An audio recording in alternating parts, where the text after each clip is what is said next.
afternoon, mga kababayan po. Ma'am sir, this is Jam, the Philippine this is Jam, the Filipino channel po ang inyong lingkod. So today is August July 2 September 2 2025 at tayo ngayon ay pupunta dyan sa may Olivia Bistro Cafe sa may Visayas Avenue po yan, Vasra, Diliman, Quezon City, at dadalhin po natin sa may SMDC Light Residences sa may Madison Street or corner yan ng EDSA Barangka, Ilaya, Mandaluyong. Kopaw! Katrapikan ng dadaanan na naman natin. Kopaw! Silver pa. Ayan, lagi kong sinasabi, kasama yan sa ating hanap buhay. Gusto man nating tanggihan, ay andyan na yan. So, yan. Sabi ko nga, hindi lang tayo naghahanap buhay, serbisyo publiko pa rin po yan.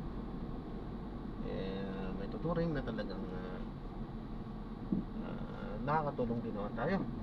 Nakapila ng tayo ay nalulugi. Importante nakatulong ng konti, kumita ng konti at nakatulong ng konti, magkasabay na yan. Okay, so magbabalik po tayo mamayang konti po pag nakakuha na po natin sila.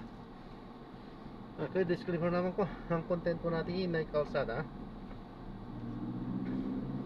at hindi ang passenger. Kaya nga naman, sakali man po na may marinig kayo mga pangalan ng lugar, pangalan ng tao, pangalan ng organization sa government or private man yan, ay wala pong kinalaman ng channel na ito at wala pong pinapatungkulan.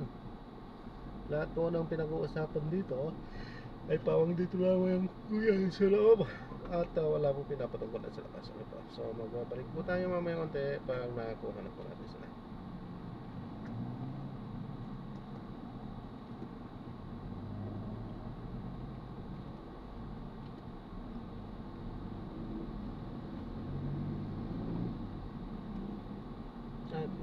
Marami din.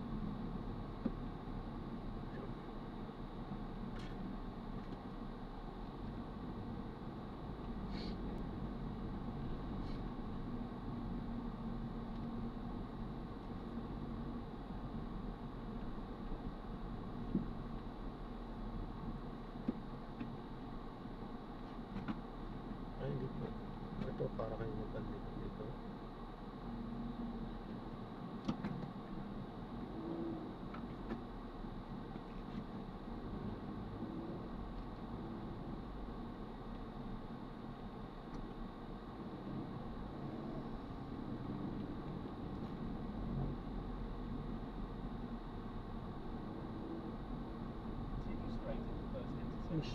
Then, in 100 meters, make a left U-turn.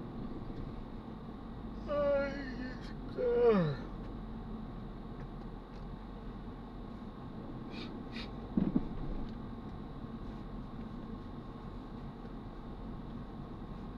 100 meters, make a left U-turn to stay on Visayas Avenue towards Liverpool Road.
so na-drop na natin sila kaso nga lang hindi tayo nag-play at syempre alam na natin kung bakit. Okay, gagawin na lang po natin ng separate video yung ating susunod na mission.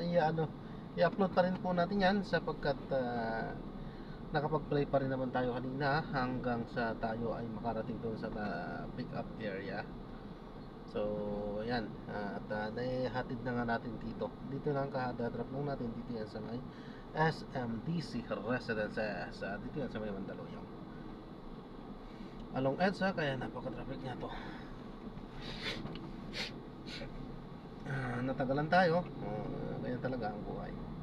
Kasama talaga yan sa ating serbisyo. Hindi lang tayo naghanap buhay, nagsiservisyo din sa ating kapwa. Okay, so yan. Maraming salamat po. This is John pa rin. The Filipino Channel po ang inyong likod. At paalam po muna pansamantala. Gagawa na po natin ng separate video itong ating susunod na mission. Paalam po.